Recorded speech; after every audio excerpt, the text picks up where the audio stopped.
नमस्कार, India voice पर स्वागत है आपका। मैं हूं आपके साथ प्रियंका मिश्रा।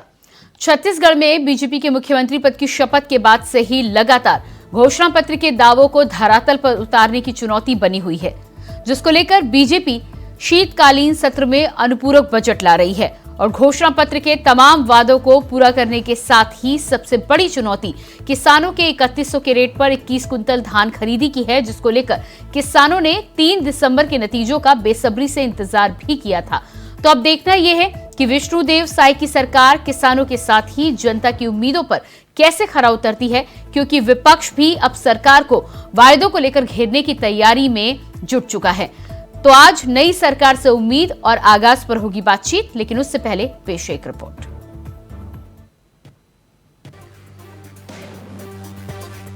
छत्तीसगढ़ में विधानसभा चुनाव के नतीजे आए 15 दिन बीत चुके हैं।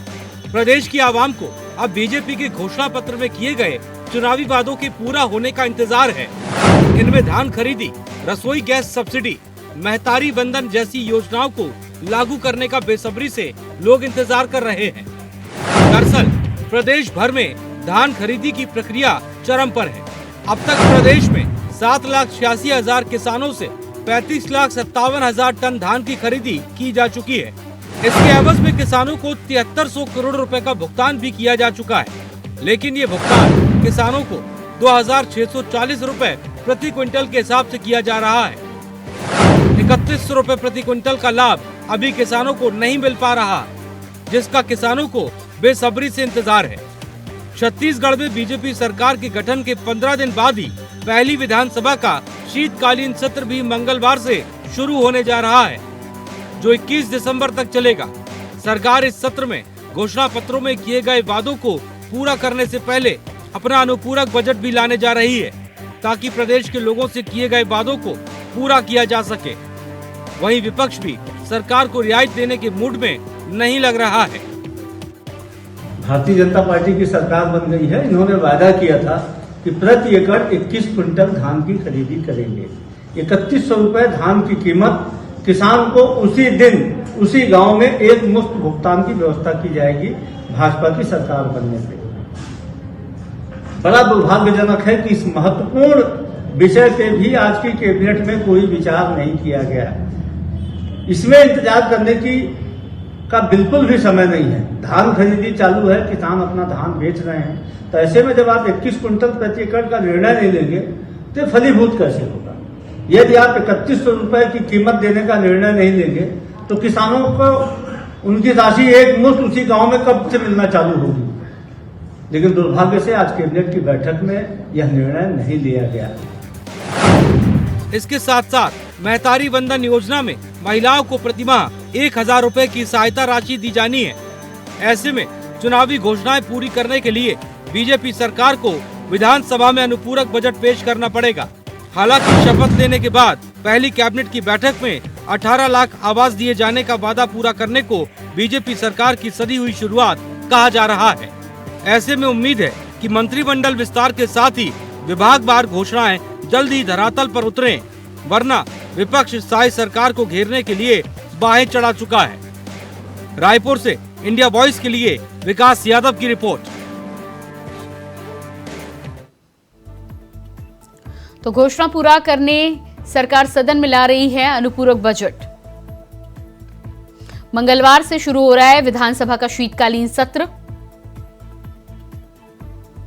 सरकार की सदन में पहली एंट्री 19 से 21 दिसंबर तक चलेगा सत्र। भाजपा ने किसानों, महिलाओं से किए गए कई लुभावने वादे और अब उन्हें पूरा करने की चुनौती। कर्ज माफी का मुद्दा सदन में उठाएगी कांग्रेस। साय सरकार को पहले सत्र में ही घेरने की तैयारी।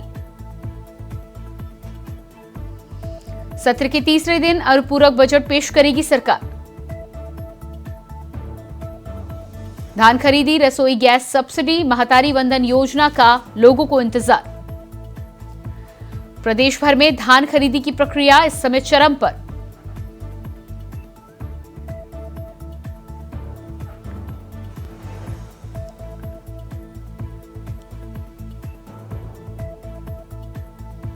तो आज इसी विषय पर हम करेंगे चर्चा। हमारे साथ मेहमान जुड़ चुके हैं। डॉक्टर अजय चंद्राकर, राजनीतिक विश्लेषक, हमारे साथ जुड़ चुके हैं। बहुत स्वागत है आपका।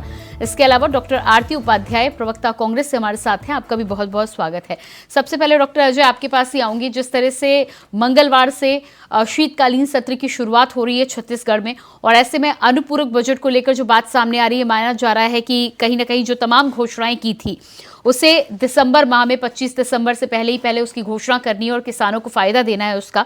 क्या लग रहा है आपको कि ये जो चुनौतियां हैं और विपक्ष जिस तरह से सरकार को घेरने की कोशिश कर रही है, क्या किस तरह से सरकार सफल होगी? कितनी चुनौतियां हैं? बिल्कुल प्रियंका जी, पहली बात तो यह है कि विधानसभा का जो सत्र मंगलवार से आरंभ होने वाला है, यह एक्चुअली अनुपूरक बजट को पारित करवाने के लिए है। और देखिए, कोई भी सरकार बनती है उसको समय देना चाहिए जी। अनुपूरक बजट पारित हो जाता है और अनुपूरक बजट में किस किस मत के ऊपर राशि तय किया गया है, यह कल सदन के पटल पर रखा जाएगा, तभी स्पष्ट हो पाएगा।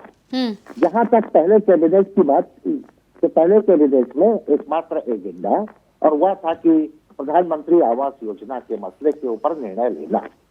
अब दूसरी बात है, देखिए इस समय विपक्ष सदन में बहुत ही सशक्त है प्रियंका जी, और विपक्ष का ये दायित्व है कि आप चूंकि धान खरीदी अभी चल रहा है, रनिंग स्टेज में है, एक मुश्त 2100 रुपया देंगे बोले थे, तो उनका क्वेश्चन उठाना स्वाभाविक है, जायज है।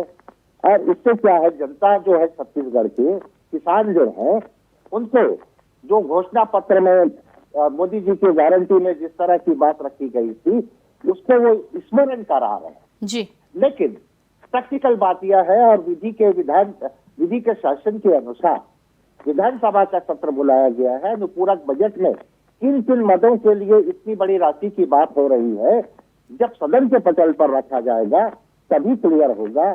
और समस्त योजनाओं को कोई भी सरकार, चाहे हम शुरू से देखते आए विभिन्न राज्यों में, या हमारे यहाँ जब भूपेश जी की सरकार थी, या फिर डॉक्टर रमन सिंह जी की भी सरकार थी छत्तीसगढ़ में, एक साथ तो पूरा नहीं किया जा सकता, क्रमिक वो होगा। लेकिन ये यहाँ पर ये तो अभी बधाई देने का समय है। समस्त विजेता विधायक वहाँ मिलेंगे, एक दूसरे को कांग्रेचुलेट करेंगे और छत्तीसगढ़ के हित के लिए अनुपूरक बजट के ऊपर बढ़िया बहस करेंगे, और बढ़िया बहस करके उसको पारित करा करके छत्तीसगढ़ के नागरिकों के भविष्य से जो विषय संबंधित हैं, जो उनको मिलना चाहिए, इस विषय के ऊपर प्रियंका जी वहाँ चर्चा। डॉक्टर आरती, अजय जी ने जिस तरह से इशारा किया है कि अभी तो मिलने मिलाने का समय है, और दूसरी बात जो तमाम घोषणाओं की आप बात कर रहे हैं उन्हें लागू करने के लिए सत्र की शुरुआत हो रही है, तो सत्र की शुरुआत होने देना और सरकार को समय देना, या उससे पहले ही घेरने की तैयारी करना, क्या है रणनीति? देखिए, इसमें जैसे कि अभी समीक्षक जी ने कहा कि सही बात है कि मोदी जी की जो घोषणाएं हैं, उनको सबसे पहले तो किसानों की ओर देखना था। और जैसे आवास योजना की बात की गई, 18 लाख आवास जो है वो हितग्राहियों को दिया जाएगा, तो आप बताइए ये 18 लाख आवास है कहाँ?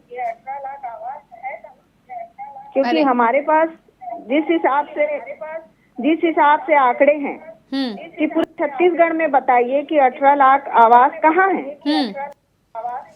क्योंकि आवास बनने में जैसे कि एक इंद्रप्रस्थ जो बना था, 8 वर्ष लगे थे, तो क्या आवास योजना हितग्राहियों को देने में 8 से 10 साल लग सकते हैं, या 5 साल में पूरा कर लेंगे? नहीं तो डॉक्टर आरती, अभी तो 15 दिन भी नहीं बीते हैं जब वो कह रहे हैं उनका पहला काम ही है 18 लाख आवास देना, और उन्होंने उसे पहली प्रायोरिटी पर रखा है, तो आप कुछ तो समय देंगे ना। 5 साल की सरकार के बाद जब आपसे सवाल पूछा जाता था तो आप तमाम तरह की बातें करते थे। अब जनता ने समय दिया है, तो अभी तो 2 महीने भी नहीं बीते कि आप शुरुआत करें। मजबूत विपक्ष होने के नाते सवाल करने का आपको हक जरूर है, आपको सवाल करने भी चाहिए, लेकिन एक लॉजिक के साथ सवाल करेंगे तो उसका उत्तर मिलेगा, और मुझे लगता है जनता को भी समझ में आएगा। डॉक्टर आरती जी जी बिल्कुल, जैसे कि अभी महतारी वंदन योजना की बात है, तो आप देखिए जब फॉर्म भराने की बारी आई, हाँ, तो फॉर्म सबसे भराया गया, कहीं पे भी सामान्य या बीपीएल एपीएल की बात नहीं हुई थी।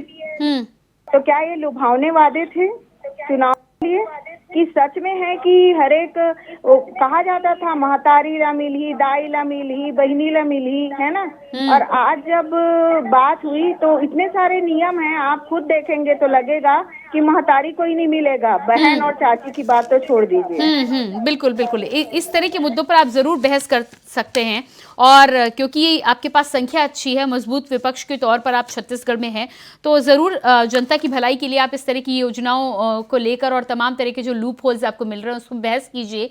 लेकिन कम से कम सत्र की शुरुआत तो होने दीजिए। किसानों को लेकर मुख्य तौर पर मैं आऊंगी। डॉक्टर अजय, किसानों को लेकर मुख्य तौर पर बात करें, जिस तरह से 3 दिसंबर का इंतजार कर रहे थे किसान, तिहार की शुरुआत के बाद भी किसान धान बेचने को तैयार नहीं थे। ऐसे में अब जब उनसे अभी भी 2600 के रेट पर धान खरीदा जा रहा है, तो यकीनन कल के सत्र के बाद, मंगलवार के सत्र के बाद में किसानों की भी नजर उस पर टिकी होगी कि भारतीय जनता पार्टी 3100 का रेट कितनी जल्दी उनके लिए लेकर आती है और कितनी जल्दी इसका फैसला आता है। इस पर क्या कुछ कहना है आपका? क्या सरकार को जल्द से जल्द इसको लेकर फैसला लाना चाहिए? क्योंकि पिछली बार जब भारतीय जनता पार्टी की सरकार गिरी थी तो कहीं ना कहीं बोनस जो देना था उसके चलते ही गिरी थी। देखिए प्रियंका जी, अभी जो सिचुएशन है उसमें हम एक मुश्त देने की बात अगला जो बजट पारित हो जाएगा उस करंट ईयर से मानेंगे। अभी टेक्निकल जो प्रॉब्लम आता है तकनीकी दृष्टिकोण से जी, अभी आपके पास अनुपूरक बजट को पारित कराना है, साथ ही साथ आपको उसके बाद एक अंतरिम बजट आएगा आगे के काम के लिए। जब फरवरी मार्च में बजट पारित हो जाएगा सदन से 2024 और 25 तक, मुझे लगता है उसी में प्रावधान हो पाएगा कि आगामी सत्र से एक मुश्त दिया जाएगा। टेक्निकल पक्ष को भी देखना, क्योंकि अर्थशास्त्र का जो नियम है जी, उसके अनुसार अभी जैसे कांग्रेस सरकार भी रही, शुरू में पहले साल वो क्या की, एक मुश्त 2500 रुपए का वो निश्चित रूप से किसानों को भुगतान की। उसके बाद वो उसे 4 किस्त में देती थी, जो विपरीत परिस्थितियां नहीं। लेकिन इस पूरे मामले में डॉक्टर अजय, किसानों के बीच में तो बहुत कंफ्यूजन है, जिस तरह से वो 3 दिसंबर का इंतजार कर रहे थे। जी देखिए इसमें मूल बात यह है कि 2 साल का जो बकाया है बोनस, उसको स्वर्गीय अटल बिहारी वाजपेयी जी के बर्थडे के दिन देने की बात हो रही है। तो वो मिल जाए, किसान वो तो चाहते ही है। और अभी सरकार के घोषणा पत्र में वो विश्वास कर रहे हैं कि पैसा आरक्षित करने के बाद, बजट पारित होने के बाद हो सकता है हम लोगों को आराम से एक मुश्त मिलना आरंभ होगा। तकनीकी जो व्यवधान है उससे किसान भी परिचित है, और ऐसा नहीं है, भूपेश जी को भी वो सहयोग किए उस समय, क्योंकि तकनीकी जो प्रावधान आया उसका रास्ता जिस तरह से निकाला गया। तो अभी तो मंत्रिमंडल का गठन नहीं हुआ है प्रियंका जी, मंत्रिमंडल का तो गठन हो जाए और उसके बाद फिर 25 दिसंबर को उनके 2 साल के। तो इसका मतलब है आपका कहना है कि 3100 धान की खरीदी में अभी समय है, कितना समय अभी और लग सकता है आपके अनुसार? ये इसके बाद क्या होगा, अंतरिम बजट आएगा, कभी भी आ सकता है। और अंतरिम बजट में वो राशि, उस राशि का प्रावधान किया जाएगा। वो अंतरिम बजट क्या होगा प्रियंका जी? अभी तक भूपेश सरकार 6 महीने के लिए बजट पारित की थी चुनाव वर्ष के कारण जी। उसके बाद 6 महीने का जो बजट है वो विधानसभा में पारित होगा। उसमें उस राशि को रखा जाएगा और किसानों को 31 मार्च के पहले ये सब मिल जाएगा। ठीक है डॉक्टर आरती, जिस तरह से यहाँ पर डॉक्टर अजय का कहना है कि कई टेक्निकलिटी हैं और उन टेक्निकलिटी के आधार पर ही तमाम योजनाओं की बात आएगी, लेकिन किसानों को जिस तरह से उम्मीद थी, क्या आपको लगता है कि इस मुद्दे को लेकर आप आगे बढ़ेंगे? क्योंकि किसान को लेकर आपके पार्टी के तमाम नेता कह रहे हैं कि अभी भी 2600 के रेट पर खरीदी चल रही है और साथ ही साथ 20 क्विंटल धान अभी खरीदा जा रहा है, जबकि 21 क्विंटल की बात हुई थी।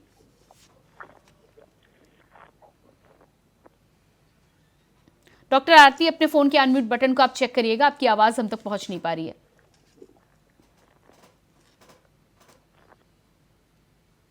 जी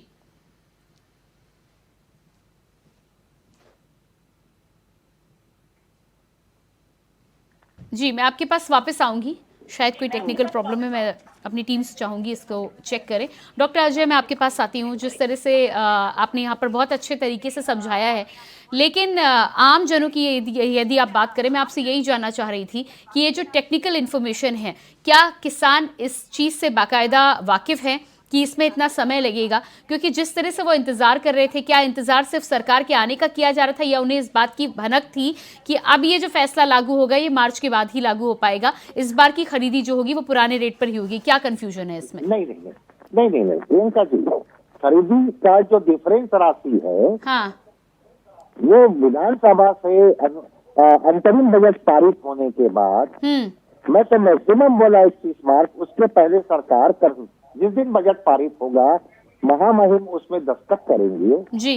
उसके बाद उस सरकार कभी भी भुगतान कर सकती है। ये बजट कब तक पारित किया जा सकता है डॉक्टर अजय?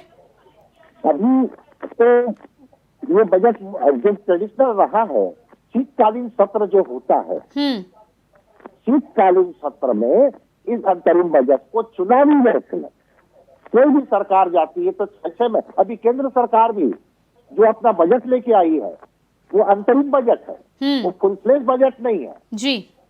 तो बजट के निर्माण के जो सिद्धांत हैं, उस सिद्धांत से अभी छत्तीसगढ़ या एमपी या राजस्थान में जहां चुनाव हुआ है या तेलंगाना, उनको पेश करना पड़ रहा है। रही बात किसानों का, तो ये प्रतीक्षा कर रहे हैं कि 25 उनको 2 साल का बोनस है वो इस अनुपूरक बजट में है कि नहीं जी। नंबर 2, अन्य जो विषय है या घोषणाएं हैं उनके ऊपर कितनी राशि है। लेकिन किसान मेंटली प्रिपेयर रहे, उनकी एक आदत हो गई है भूपेश जी के भी सरकार में कि वो 4 किस्त में सरकार देती थी डिफरेंस राशि के, राजीव गांधी किसान न्याय योजना के नाम से। तो ये भी बीजेपी सरकार को अभी अवसर देना चाहेंगे। अगर 31 मार्च तक नहीं हुआ तो तब फिर वादा खिलाफी की बात आएगी और तब फिर सिचुएशन प्रतिकूल। ठीक है, जिस तरह से इस शीतकालीन सत्र के दौरान अनुपूरक बजट लाने की तैयारी में सरकार है, अनुपूरक बजट के माध्यम से क्या क्या घोषणाएं यहाँ पर, किन किन वायदों को पूरा कर सकती है भारतीय जनता पार्टी की सरकार? देखिए, उसमें साल भर का वो अनुपूरक बजट कल होगा प्रस्तुत, वो है प्रियंका जी सरकारी कामकाज के खर्चा को आगे बढ़ाने के लिए तत्काल। लेकिन दिसंबर में जो आएगा वो अंतरिम बजट है। ठीक है, अंतरिम बजट में 6 महीने के सरकारी खर्च का प्रावधान होगा। और आपका जो प्रश्न है वो सबसे महत्वपूर्ण है प्रियंका जी। अब ये डिपेंड करता है कि छत्तीसगढ़ में 23 और 24 में कितना जीडीपी ग्रोथ हुआ, कितना जीएसटी से प्राप्त हो पाया, यहाँ की सर्विस सेक्टर किस तरह से परफॉर्म की है, मैन्युफैक्चरिंग का सेक्टर किस तरह से काम की है, विकास दर ज्यादा अच्छा रहता है, या फिर कह सकते हैं कि अगर सरकारी खर्च में ज्यादा वृद्धि हो गई है और ये इनको और लोन लेना पड़ सकता है, तो ये सरकार को कम से कम। ठीक है डॉक्टर अजय, मैं आपके पास आती हूँ। हमारे साथ बीजेपी से प्रवक्ता दिनेश कुमार अग्रवाल जी भी जुड़ चुके हैं और साथ ही साथ डॉक्टर आरती भी एक बार फिर से हमसे कनेक्ट हो चुकी हैं। दिनेश जी, सबसे पहले मैं आपके पास आऊंगी। जिस तरह से मंगलवार से शीतकालीन सत्र की शुरुआत होनी है, अनुपूरक बजट लाने की जिस तरह से भारतीय जनता पार्टी प्लानिंग कर रही है छत्तीसगढ़ में, और कई जो योजनाएं हैं, घोषणा पत्र में जो बड़े बड़े वादे किए गए थे उनको लेकर अब जनता आपकी तरफ देख रही है। खासतौर से किसानों की बात की जाए तो किसान लंबे समय से इंतजार कर रहे थे। क्या लगता है आपको, कितनी जल्दी उनका बोनस और उनकी उम्मीदें आप पूरी कर पाएंगे? देखिए, हमारी सरकार ने, हमारे मुख्यमंत्री ने, आपके मुख्यमंत्री ने, प्रदेश के मुख्यमंत्री ने आज यह चीज को बोल दिया है कि 3100 रुपए क्विंटल और 21 क्विंटल की धान खरीदी का भुगतान किया जाएगा। 2 साल का बोनस हर किसान भाई को, मेरे को मिलेगा और साथ ही 18 लाख पीएम आवास धारियों को उनका अधिकार मिलेगा, उनको अपना सपनों का घर मिलेगा जिसे ये कांग्रेस पार्टी के द्वारा छीन लिया गया था। और देखते जाइए, भारतीय जनता पार्टी की सरकार, ये सुशासन की सरकार, इस प्रदेश की जनता की सरकार हर वो घोषणा पूरी करेगी जिसका उन्होंने घोषणा पत्र में दावा किया था। ठीक है दिनेश जी, लेकिन आपकी तमाम घोषणाओं के साथ ही साथ 18 लाख आवास पर डॉक्टर आरती हमारे साथ बनी हुई हैं, उनका कहना था कि कहां से आप बना के देंगे और कितने साल में बना के देंगे। आरती जी, आपको तो ये पूछने का अधिकार नहीं है। ये जनता आपको जो भगाई है ना, ये आपके कृत्य की वजह से आज प्रधानमंत्री आवास मिल चुका होता मेरे प्रदेशवासियों को। आप क्वेश्चन मार्क लगाती हैं इन प्रधानमंत्री आवास के ऊपर। प्रधानमंत्री आवास बनना चालू हो रहा है। शब्दों को संभाल के बोलिए। बिल्कुल सच्चाई बोल रहा हूँ। आज 5 साल में अगर जनता की सेवा करते ना, गरीब की बात करते ना, तो आज ये स्थिति नहीं होती। आप संभाल के बात करिए। प्रदेश की जनता के साथ आप अन्याय करती आई हैं। इस प्रदेश की जनता ने आपको बाहर का रास्ता दिखा दिया और प्रधानमंत्री आवास अब हर व्यक्ति को प्रधानमंत्री आवास जो उसका हितग्राही है बिल्कुल मिलना चालू हो रही है। और हम जल्द से जल्द प्रधानमंत्री आवास इस प्रदेश की जनता के लिए, देश की जनता के लिए लेकर आ रहे हैं। और देखिएगा 2 महीने के अंदर मेरे गरीब भाइयों का प्रधानमंत्री आवास बनना चालू हो जाएगा। और मोदी जी की गारंटी का रात निकल चुका है प्रदेश के हर गांव में और हर मोहल्ले में। और मोदी की गारंटी का फॉर्म भरा जा रहा है और वो मेरे भाइयों बहनों को प्रधानमंत्री आवास मिल रहा है जो गरीबों को। दिनेश जी, इसके अलावा डॉक्टर आरती का ये भी कहना था कि महतारी वंदन योजना की जो आप बातचीत कर रहे थे उसमें इतने नियम कानून हैं कि अब तो ऐसा लगता है कि महतारियों को और जिन लोगों को आपने देने की बात की थी उन्हें मिल भी पाएगा ये लाभ कि नहीं मिल पाएगा। बिल्कुल मिलेगा। महतारी वंदन योजना का लाभ मेरे बहन को जरूर मिलेगा जो बहन हकदार है। और हर डॉक्टर आरती अपनी बात रखिएगा। कौन हकदार है महतारी वंदन योजना में? आप मेरी बहनें पढ़े हैं। ये मेरी बहनें, आप चिंता ना करो, आप चिंता ना करो। मेरी बहनों को महतारी वंदन भारतीय जनता पार्टी देगी। एक भाई जी की सरकार देगी, सुशासन की सरकार देगी और बहुत जल्द देने वाली है। आप चिंता ना करो आरती जी। आप तो बहुत कुछ छीन चुके हो इस प्रदेश की जनता को। अरे आप देखिएगा ये महतारी वंदन योजना मेरी भारतीय जनता पार्टी की सरकार, आप इस प्रदेश की सरकार, साई जी की सरकार, हर वर्ग की सरकार, मेरी महतारी की सरकार महतारी वंदन योजना को पूरा तरीके से बांटने में जा रही है। आप चिंता ना करें। आपकी तो विदाई हो चुकी है और परमानेंट विदाई हो चुकी है आरती जी। अब आप चिंता मत करें, देखते जाइए 5 साल में ये घोषणाएं पूरी नहीं होगी। इसके अलावा प्रदेश में सुशासन का राज होगा और आपकी तो परमानेंट विदाई हो चुकी है आप लोगों की। और आप लोग विदाई का समारोह आपका हो चुका है। आप निकल जाइए। कितने वादे पूरा किए और नहीं पूरे वादे पूरे करेगी भारतीय जनता पार्टी। पूरे वादे पूरी करेगी भारतीय जनता पार्टी में। छत्तीसगढ़ के हर वर्ग की पार्टी है, हर विशेष वो चाहे एक सामान्य वर्ग हो, सबकी पार्टी है। दिनेश जी, बोनस की बात करें तो पिछली बार जिस तरह से नहीं दिया, पिछले 2 सालों का बोनस देने की आप बात कर रहे हैं, कब से बोनस की शुरुआत होगी?